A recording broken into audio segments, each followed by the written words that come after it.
నేను నీ చేతుల మీదుగా టిఫిన్ తినాలని డిసైడ్ అయిపోయాను. సో నీకు కాదు, కుదరదు అనే ఆప్షన్స్ లేవు. దా వడ్డించు. నేను ఒక్కసారి నో అని డిసైడ్ అయ్యానంటే నీ బాబు దిగొచ్చి చెప్పినా నేను చెయ్యను. ఓకే, అయితే నా రియాక్షన్ చూడడానికి సిద్ధంగా ఉండు. అసలేంట్రా నీ ధైర్యం? పిలవగానే వచ్చానని చేతగాని దానిలా అనుకుంటున్నావా? ఇలాంటి చీప్ ట్రిక్స్ నా దగ్గర పనిచేయవు. హలో హలో, కాస్త తగ్గు డార్లింగ్. నేను మాటల మనిషిని కాదు, చేతల మనిషిని. అవునా? సరే, ఇప్పుడు నేను టిఫిన్ వడ్డించునంటే ఏం చేస్తావు?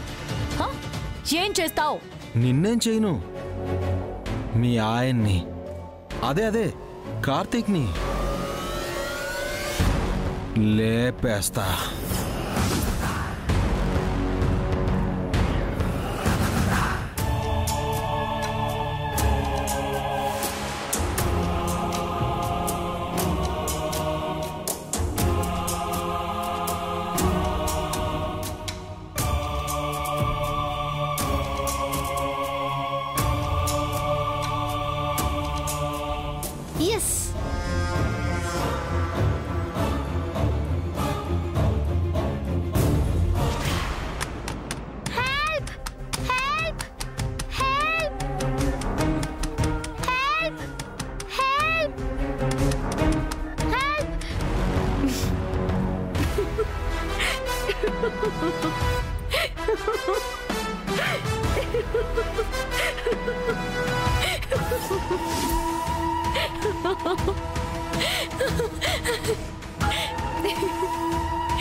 ఏంటి జోక్ అనుకున్నావా?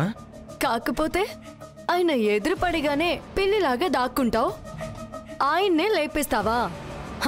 ఏయ్, ఆయన సింహం. ఒక్కసారి ఎదురుపడి చూడు, నీకే అర్థమవుతుంది. సింహాన్ని కూడా బోన్లో పెట్టి ఆడించే రింగ్ మాస్టర్ని నేను.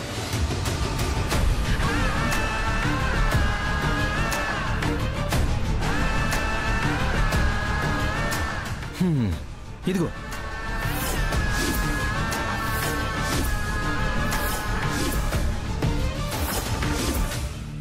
ఈ ఫైల్ని చూపించి ఆ సింహాన్ని కాస్త చిట్టెలు కొంచేస్తాను.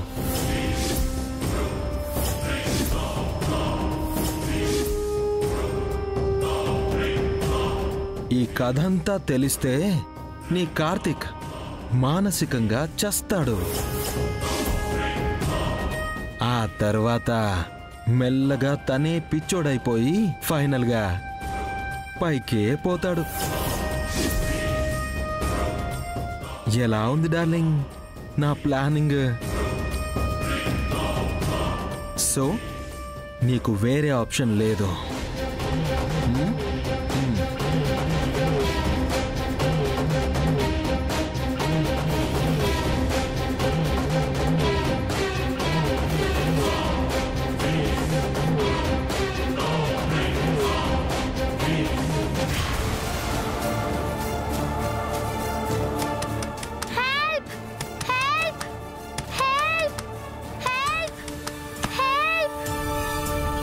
అయ్యో పాప, లోపలెందుకున్నావమ్మా?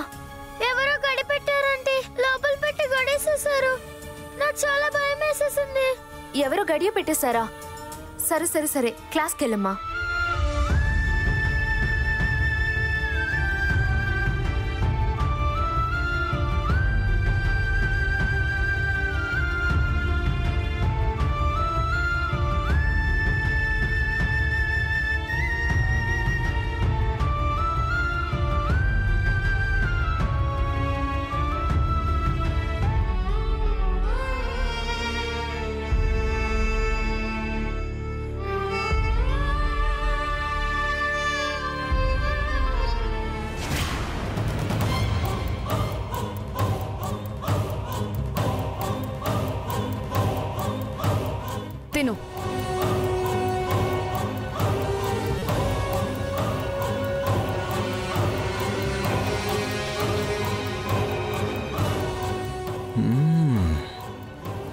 వాహ్, ఏమి రుచి డార్లింగ్. నీ చేతులు తగలగానే టిఫిన్ రుచే మారిపోయింది. Very tasty.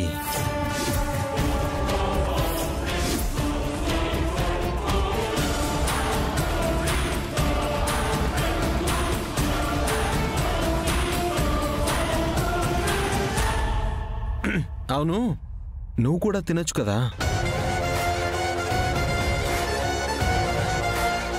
ఏం వద్దులే, చట్నీ వేయ్.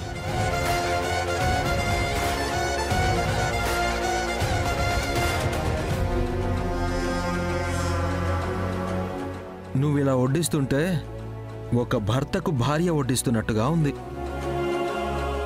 నాకు మాత్రం ఒక ముస్టోడికి భిక్ష వేసినట్టుగా ఉంది. పోనీలే, అలాగే అనుకో. ఈ రొమాంటిక్ ముస్టోడితో ఒకరోజు గడపొచ్చుగా. How dare you, you stupid.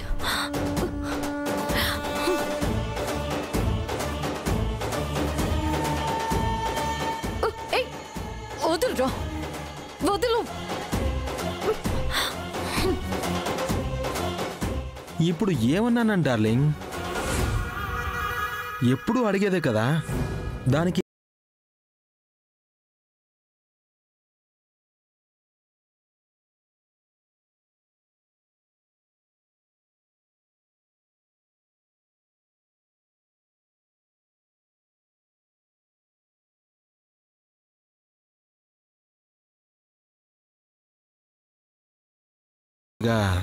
రేపు నా కోసం లంచ్ ప్రిపేర్ చేసుకుని రా.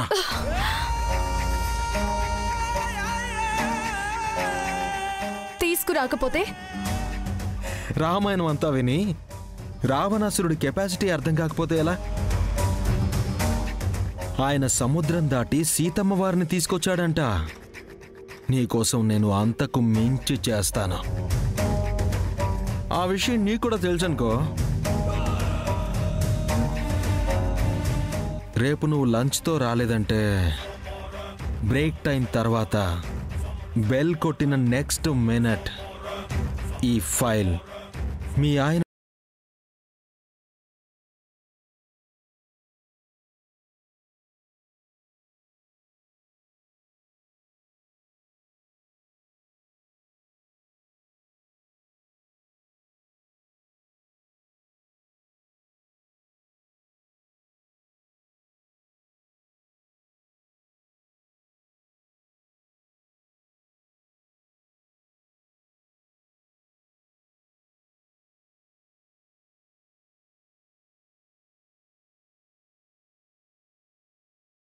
ధనము కూడబెట్టి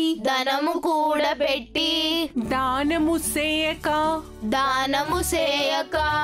తాను తినక లెస్స దాచుగాక తేనెటీగ కూర్చి తెరువరికీయదా విశ్వదాభిరామ వినురవేమ.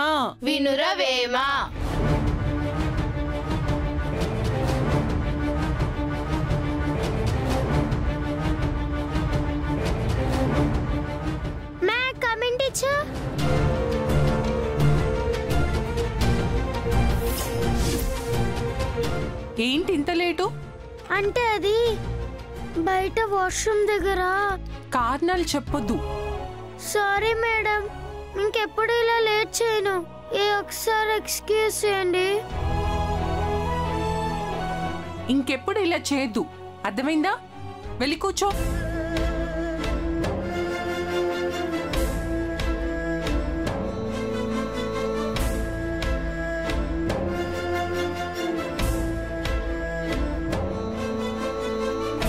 ఏయ్, మర్యాదగా చేయొద్దులు.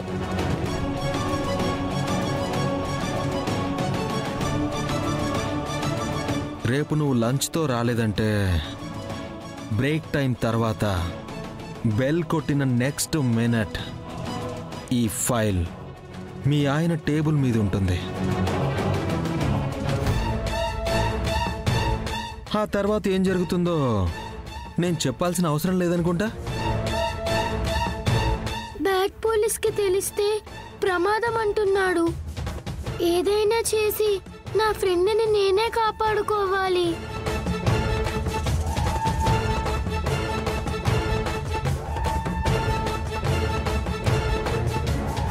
ఓకే పిల్లలు, ఇవాల్టితో క్లాస్ అయిపోయింది. ఇందాక నేను చెప్పాను కదా వ్యాసం రాసుకురమ్మని. అందరూ రాసుకొస్తారు కదా? అలాగే టీచర్. ఓకే.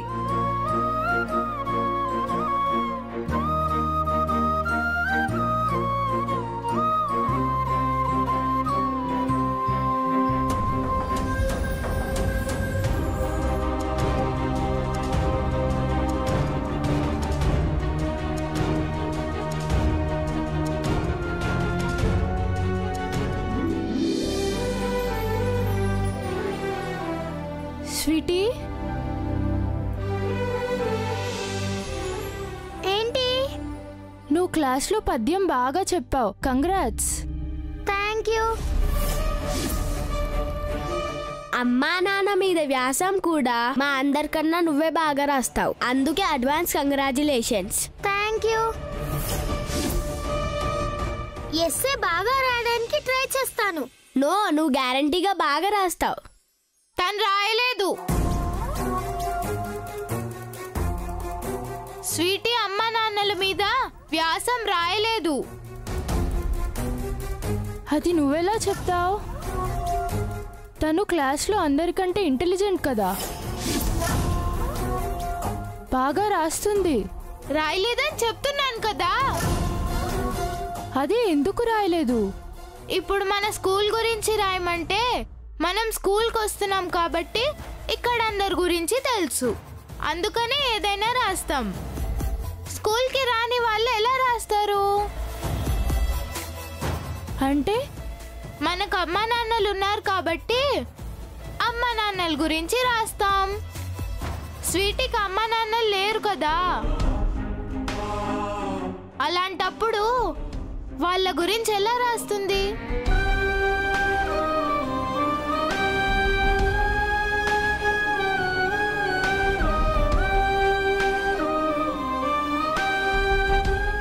అదేంటి, మీ ఇద్దరు సిస్టర్స్ కదా, స్వీటీకి అమ్మా నాన్న లేకపోవడం ఏంటి? చిచిచి, తను మా సిస్టర్ కాదు. మా నాన్న జాలి పడి మా ఇంటికి తీసుకొచ్చారు. పింకీ చెప్పేది నిజమా స్వీటీ? నీకు అమ్మా నాన్న లేరా?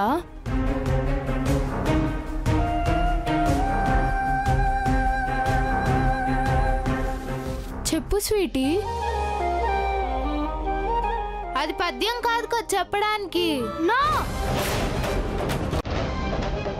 నేను అనాథని కాదు.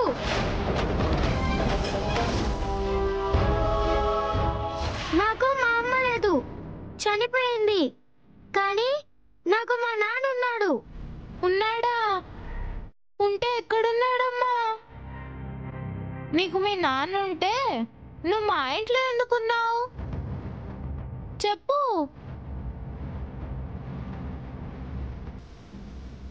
మీ నాన్న ఎక్కడున్నాడు? ఏ ఊర్లో ఉన్నాడు? తెలీదు. తెలీదా? మీ నాన్న ఎక్కడున్నారో నీకు తెలీదా? చూసారా ఫ్రెండ్స్, అన్ని అబద్ధాలే, చీటింగ్. లేదు, నేను చెప్పేది నిజం. నాకు మా నాన్న ఉన్నాడు, కానీ ఎక్కడున్నాడో తెలీదు. అయితే మీ నాన్న నిన్ను వదిలేశాడా? తెలీదు. వాళ్ళ నాన్న గురించి అబద్ధాలు చెప్తుందంటే దీని మాటలు మనం అస్సలు నమ్మకూడదు.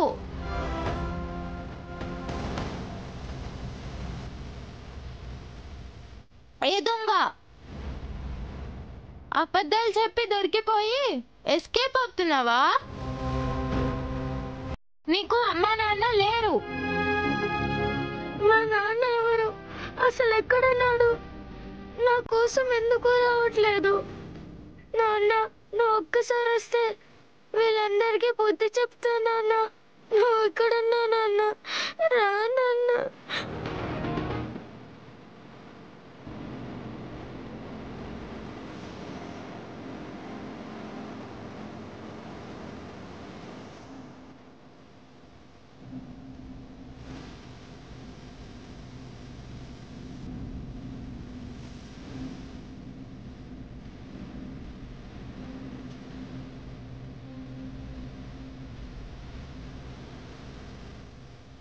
పదండి ఫ్రెండ్స్.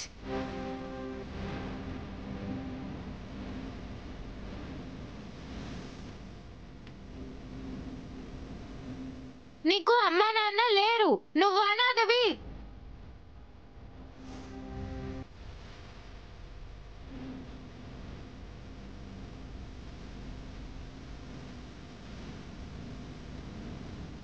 పింకీ వెయిట్.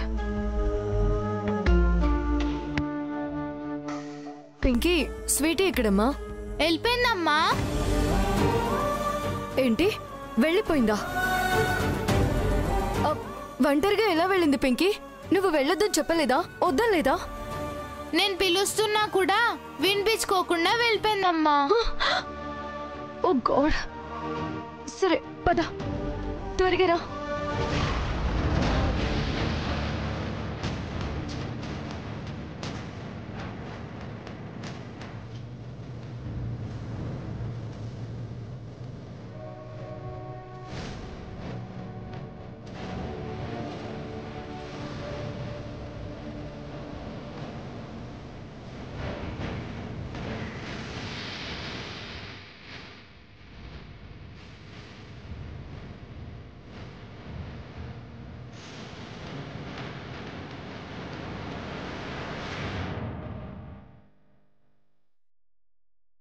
మలుపు మలుపులో కాల సర్పమై కాచుకొద్ది నీ కోసం ఆరమరి చేరకు చిక్కితే. అక్కడే ఆగిపోయావండి చిటి తల్లి, ఇలారా.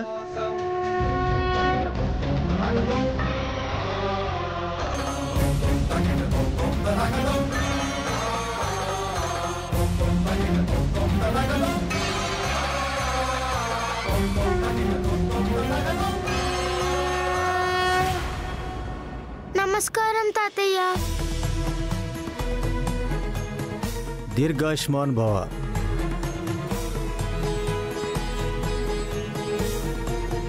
నీ చిన్ని గుండెల్లో ఎన్నో బాధలు పెట్టుకుని అవమానపడి ఇక్కడికి వచ్చావు కదా తల్లి. ఈ వయసులో ఎంత కష్టం వచ్చింది తల్లి నీకు. అవును తాతయ్య, నేను బాధపడుతున్నానని మీకెలా తెలుసు? నాకు అన్నీ తెలుసు. నువ్వు మీ అమ్మా నాన్నల గురించి ఆలోచిస్తున్నావని కూడా తెలుసు.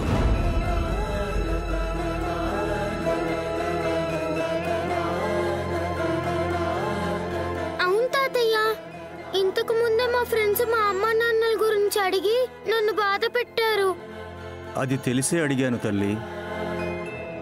మా అమ్మ చనిపోయింది తాతయ్య, కానీ మా నాన్న ఉన్నారని మా అమ్మమ్మ చెప్పింది. కానీ ఎక్కడున్నాడో ఎలా ఉన్నాడో తెలీదు. నేను వాళ్ళ గురించి ఆలోచిస్తున్నాను. నాకు మా నాన్నని చూడాలనుంది తాతయ్య. నాకు మా అమ్మ నాన్నల్ని చూడాలనుంది తాతయ్య.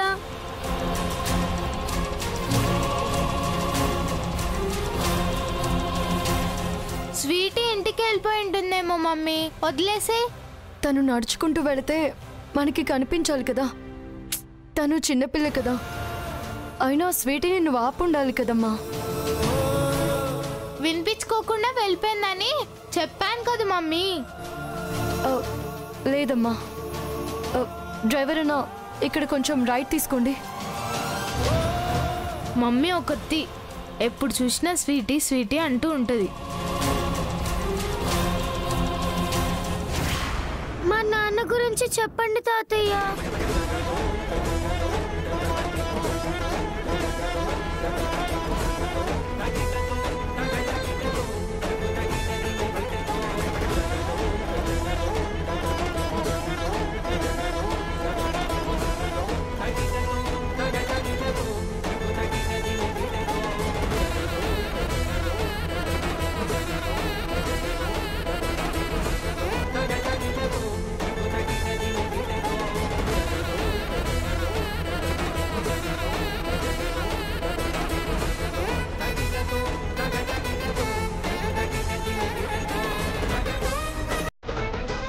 బాధపడకమ్మా, మీ నాన్న నీకు అతి దగ్గరలోనే ఉన్నాడు.